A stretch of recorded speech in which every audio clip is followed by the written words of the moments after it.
আসসালামু আলাইকুম। আশা করি আপনারা সবাই ভালো আছেন। আমিও ভালো আছি। আমাদের নওগাঁ শহরের আজকে হরতাল চলিচ্ছে, তার মধ্যে আমরা এলসি একটা ভাষণ দিবা। ভাষণ হলো সব কিছু যে হারে দাম বেড়েছে, সব জিনিসপত্র যে হারে দাম বেড়েছে, আমরা মধ্যবিত্ত ফ্যামিলির লোক আমরা কিভাবে চলবো এখন এই সম্পর্কে আমার সদ্য বড় ভাই বন্ধু আপন খান এসে আপনাদের মাঝে কিছু বক্তব্য রাখবে। সবাই আশা করি দেখবেন।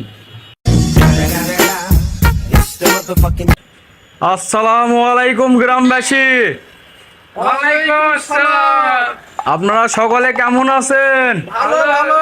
আপনি কেমন আছেন? আমিও আছি আলহামদুলিল্লাহ ভালো। তো এখন যেভাবে জিনিসপত্রের দাম বেড়েছে হ্যাঁ, সেই সম্পর্কে আপনার কাছে কথা বলেন। সেই সম্পর্কে আমি কথা বলতে চাইছি। হ্যাঁ বলেন। এ নওগাঁর মধ্যে, এ নওগাঁ জেলারই ছেলে আমি।